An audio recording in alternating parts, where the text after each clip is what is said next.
Assemblyman Singleton, thank you for speaking with Blue Jersey. Recently, the Assembly passed 22 different bills regarding gun safety, and including several that you sponsored. What a lot of people don't realize is 7 of those were passed with overwhelming bipartisan support. What is your prediction, having been in Trenton for a long time, as to how many and which ones will be approved by the Senate? Well, which ones is tough to sort of figure out. I think that'll ultimately be the prerogative of the Senate President and leadership on the Senate side.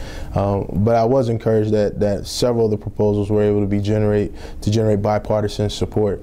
I think all of us could come to a similar point with respect to gun safety, and at least several of those initiatives sort of moves in that direction. And that's where I like to find myself at with being a promoter of gun safety.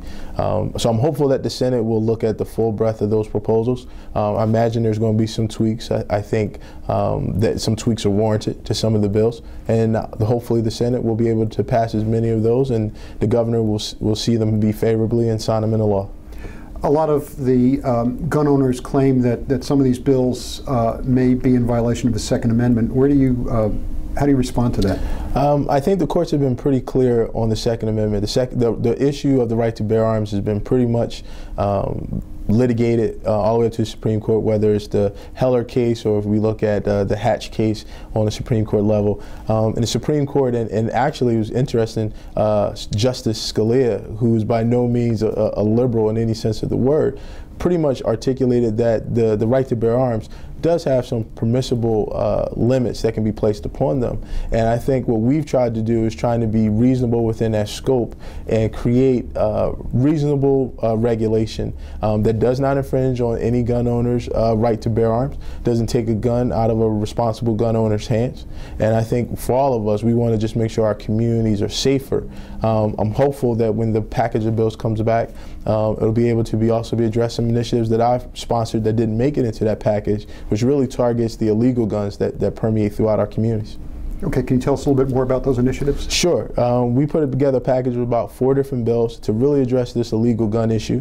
One that deals with vehicle forfeiture for individuals who are using their cars to transport guns. The second one deals with the No Early Release Act for illegal gun trafficking, making sure that folks are going to serve at least 85% of their sentence with respect to those guns. Our third piece is really something important to me because it addresses the flow of guns into our community.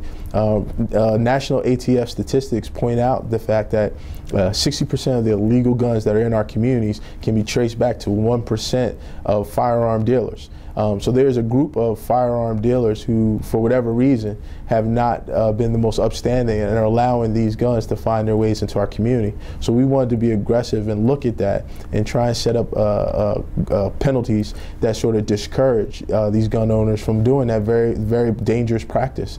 And lastly, our final piece with respect to guns, it really talks about when someone loses their gun.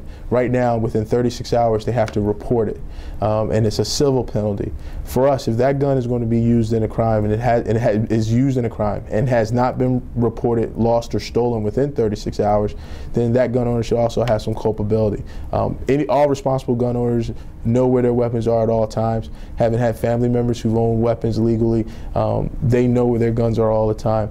An individual who loses that gun or is stolen in a robbery and doesn't make note of that, and then that gun is used in the commission of the crime, they also would be found liable and have some penalties to be associated with that, a 4th degree criminal penalty.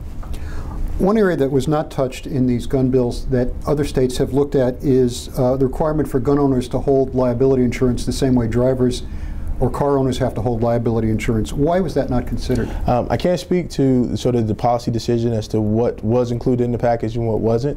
I know that issue is still a bit controversial as it's trying to be sorted through. I don't know if the Senate will take that issue up. I know many of the bills will go through the Senate Law and Public Safety Committee. So we'll have to see. I don't think we're done figuring out how it's going to get to the governor's desk. So there's still time to address that issue. Respectfully, I would need to learn more about it, because I know from a very top line level of what it does and what that entails. But I think ultimately, as this process unfolds, there'll be some mix and matching of issues and ideas between the Assembly and the Senate. So that may be something that may come down the line.